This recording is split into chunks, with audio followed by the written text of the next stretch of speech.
Flores itu bikin adat harus ada babi. Itu adat istiadatnya. Kalau kamu orang Yahudi tidak makan babi, beda dengan kamu orang Flores. Kok makan babi Sulela? Di dalam Wayikra dilarang, Wayikra 11 itu dilarang, dan di dalam Yeshayahu 66 ayat 16 sampai selesai itu juga dilarang kok selera. Selera gundulmu itu selera. Hashem sebagai Tuhan pencipta alam semesta telah melarangnya. Kamu makan. Gila kali ya, mau menantang Tuhan. Kalau Mas berminat mau bakar kitab suci, bakar aja tuh. Saya nggak ada urusan. Yang penting saya sudah baca semua isinya. Saya sudah tahu ajaran yang benar yang mana, itu yang saya jalanin.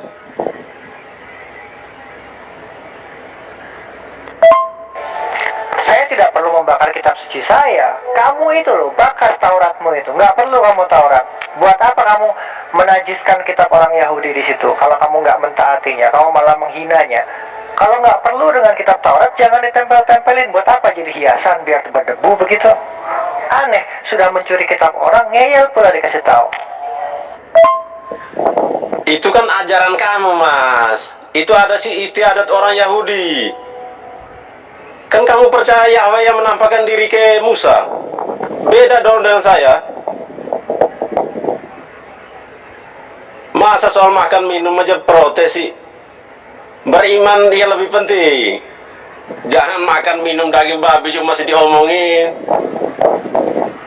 Itu cara beriman kita beda-beda. Jadi tidak usah dipaksakan sesuatu yang menurut saya tidak terima. Jadi kalau Mas paksakan saya tidak makan babi, itu adat istiadat saya orang Flores kok. Kamu orang Yahudi beda, terserah kamu.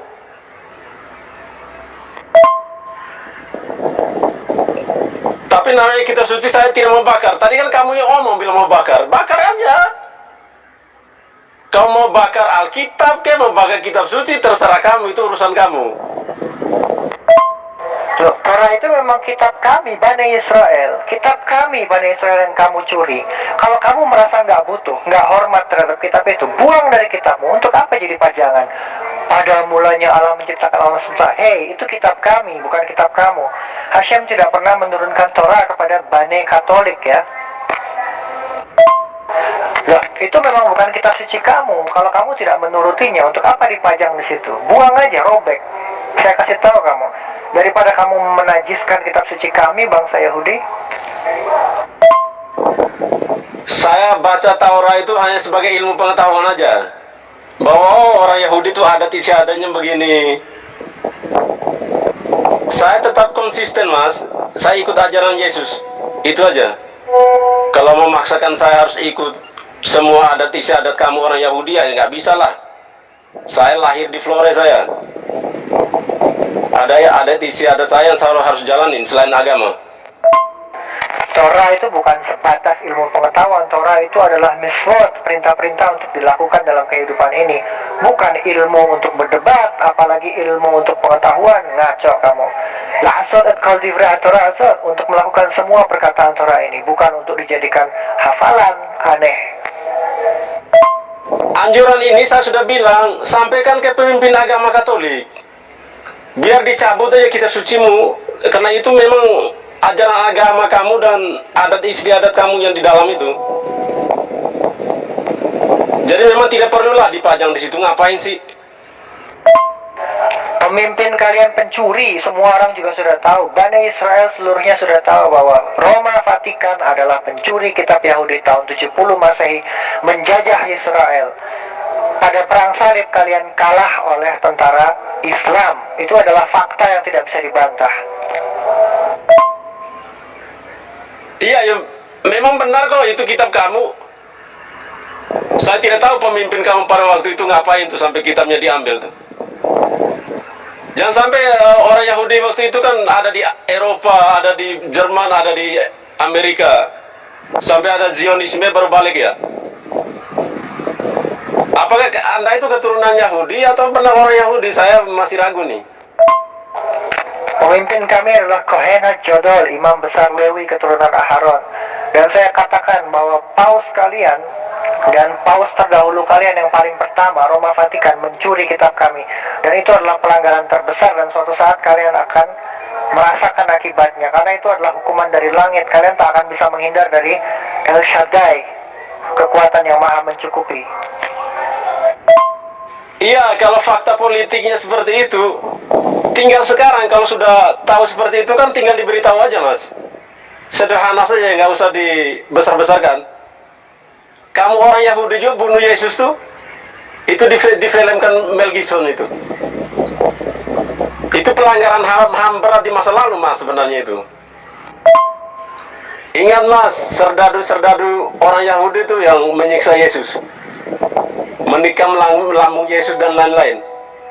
Itu perbuatan itu, kalau diusut itu harus dipertanggungjawabkan orang Yahudi itu, pelanggaran HAM di masa lalu. Ini bukan hanya sekedar fakta politik, ini fakta sejarah. 70 Masehi menjajah Israel, mencuri kitabnya, menerjemahkan ke dalam Latin Vulgata dan Septuaginta. Apa ini namanya kalau bukan ingin menciptakan agama saingan untuk Bani Israel? Kalian menciptakan agama ini untuk mengendalikan pikiran rakyat, untuk mencuci otak dan meraih keuntungan darinya. Itulah tujuannya. Kalau tidak, untuk apa kalian memodifikasi ajaran Torah yang mengatakan Yesus Tuhan? Apa bedanya dengan agama-agama lain yang menuhankan manusia? Bani Israel tidak pernah mengenal Yesus dan tidak pernah menyalibkan Yesus, karena cerita-cerita sejarah tentang penyaliban Yesus itu semuanya dusta. Bani Israel utara dan selatan tidak mengenal Yesus. Bani Israel versi kamu tuh tidak mengenal Yesus. Itu sejarahnya ada kok. Atau pura-pura lupa kali. Tentara-tentara Yahudi bukan yang menyalibkan Yesus itu. Lalu filmnya Mel Gibson kan diprotes orang Yahudi itu, karena merasa orang Yahudi disudutkan dengan peristiwa itu. Atau kamu bukan orang Yahudi? Bani Israel yang real, yang fakta, yang ada di Har Gerizim Betel ataupun yang ada di Yerusalem Beit HaMikdash tidak mengenal Yesus, dan tidak pernah ada catatan dalam sejarah utara dan selatan bahwa ada orang bernama Yesus yang disiksa oleh orang-orang Yahudi, dan tidak pernah ada juga catatan mengenai Romawi menyalibkan orang bernama Yesus, karena Yesus juga bukan nama Ibrani. Aneh kamu ini. Mas tahu kan catatan sejarah itu apa? Sejarah itu dibuat oleh para pemenang, sehingga tidak mungkin orang menulis catatan yang buruk seperti itu. Tapi peristiwa penyaliban itu ada. Atau kamu pura-pura tidak tahu? Bani Israel tidak pernah merasa menang atau kalah. Bani Israel itu hidup independen di tanah mereka, di Har Gerizim dan di Yerusalem. Jadi untuk apa menulis cerita tentang Yesus kalau memang tidak pernah terjadi?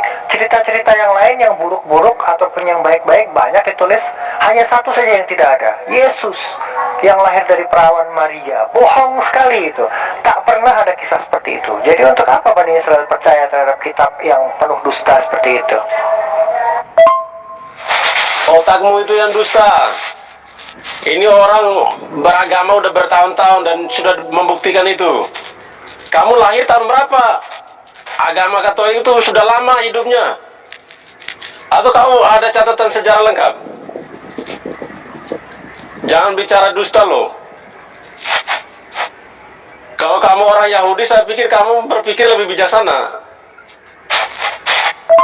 Kalau di Bani Israel tidak ada yang percaya terhadap Yesus atau perjanjian baru, apalagi kita tulis dalam bahasa Yunani, sama sekali tidak ada artinya, tidak ada nilai kesakralannya, dan semua itu hanyalah riwayat yang dibuat-buat oleh orang-orang Roma Vatikan.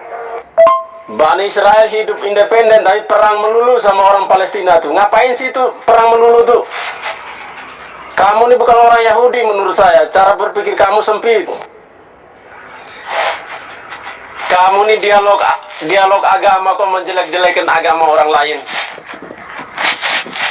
Kasih bukti sejarahnya biar jelas. Bacakan sejarahnya dari awal aja.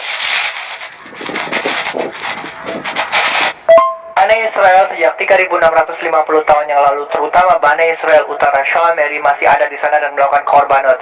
Tidak berguna sama sekali kitab penyaliban Yesus yang ada di dalam kitab kamu itu. Nggak ada artinya sama sekali. Sampah. Sampai hari ini kami masih melakukan korbanot dan kami bangga dengan perintah Hashem itu. Dan akan dilakukan selama-lamanya. Kamu mencuri kitab kami. Kamu tidak mentaati kitabnya. Kamu tidak menghormati isinya. Kamu tidak menghormati perintah Tuhan yang ada dalam kitab kami. Tapi kamu tempel-tempel kitab kami di kitabmu. Sungguh manusia munafik yang hanya melakukan seperti itu. Saya pikir benar itu, sikap tegas orang Yahudi tidak menerima Yesus itu benar. Tapi kamu jangan mempersalahkan iman kami, itu salah juga. Maksudnya kita berjalan sesuai rel kita masing-masing aja lah. Lagian tujuan juga sama, kebaikan, kebenaran. Saya pikir ya makin dewasa sedikit lah bicara nih. Jangan mulai bicara dusta semua nih, anggap orang lain ini salah semua. Sebetulnya kalau dibaca, Yesus itu hanya mengutip beberapa perintah dari Wayikra dan Devarim, dan sisanya dia buat-buat sendiri. Karena itu bukanlah ajaran seorang nabi yang benar, tetapi itu dikarang oleh Roma Vatikan. Jadi wajar kalau istrinya mencela-mencela. Kasihan banget pemimpin kamu tuh, kok kitab sucinya bisa diambil orang Katolik tuh. Baru sekarang cap-cap orang Katolik munafik. Kamu perang lawan orang Palestina sampai sekarang belum selesai, itu ngapain aja tuh? Rebut tanah ya? Mempersalahkan iman kalian. Tentu saja kalian kemana-mana bilang, oh Tuhan menjadi manusia, Tuhan menjadi manusia. Dusta itu.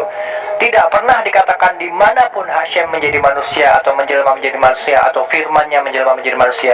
Jadi kalian jangan macam-macam dengan Tuhannya orang Yahudi.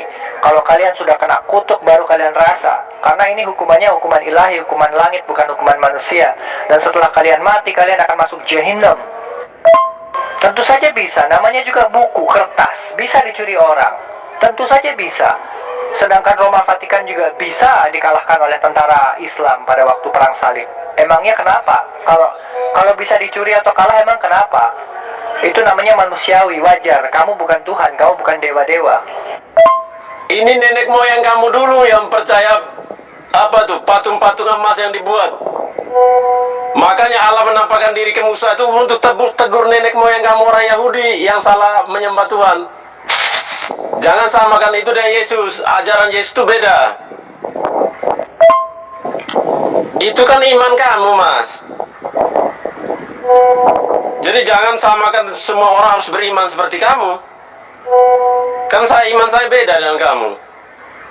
Kamu kan orang sempurna, orang Yahudi itu bangsa pilihan, entah pilih di mana nggak tahu saya. Tentu saja tidak ada pelafalan Yahweh di dalam Torah. Karena kalau kita lihat ke utara, mereka bilang Shema Yisrael, Shema Elohenu. Kalau di selatan, Shama Yisrael, Hashem Elohenu. Jadi kita tidak akan pernah menemukan Yahweh, sebutan itu nggak ada. Terus kalau kita sambung, Yahweh itu siapa? Ya Yesus. Nah kan itu kan kebingernya pendeta-pendeta sekarang. Nah terutama kayak Torosogi, terutama Torosogi itu, dia kan bersikeras mengatakan kalau Tuhan yang umat Kristen itu Yahweh, Allah Bapa itu Yahweh. Terus aku tanya sih, Yahweh itu siapa? Ya Tuhan Yesus sendiri, dibilang kayak gitu. Patung emas yang dibuat itu karena pengaruh dari orang-orang Mesir penyembah berhala. Dan Bani Israel yang asli, yang sejati, itu tidak menyembah kepada patung ataupun kepada entitas makhluk hidup ciptaan Hashem. Tidak ada. Hashem itu bukan makhluk hidup. Dia adalah pencipta, dia bukan makhluk. Dia adalah pencipta yang maha hidup, tapi dia bukan makhluk hidup. Iya, makanya kalau merasa diri bahwa kitabnya dicuri, silakan pemimpin orang Yahudi dekati pemimpin Vatikan, jelas kan? Kan jelas, tinggal diberitahu aja, ini dari umat saya komplain sekian. Kenapa kitab Torah kok dimasukkan dalam kitab suci orang Katolik, alasannya apa? Dijelasin semua kan biar jelas. Torah itu tekstual, baru ada iman. Bukan iman dulu baru tekstual. Aneh kamu, dunia sudah terbalik. Tidak perlu dikasih tahu, semua orang sudah tahu bahwa Roma Vatikan mencuri kitab tahun 70 Masehi. Dan saya memberitahukan ini, dan suatu saat semua orang di dunia akan tahu bahwa Roma Vatikan adalah pendusta. Karena mencuri kitab orang Yahudi tahun 70 Masehi tanpa izin. Dan Hashem tidak pernah memberikan Torah kepada orang-orang Roma. Asal kamu tahu itu. Iya Mas, jalankan aja monoteisme menurut Yahudi itu. Kalau menurut kamu udah benar agama nenek moyangmu, jalanin aja lah. Kenapa mesti orang lain juga paksa ikut kamu? Tentu saja, tanpa kamu suruh, kami menjalankan Torah, kami menjalankan korbanot seperti yang diperintahkan oleh Hashem. Tetapi kami tidak akan pernah mau menyembah kepada sosok Yesus yang diciptakan oleh Roma Vatikan. Dia diciptakan oleh Roma Vatikan.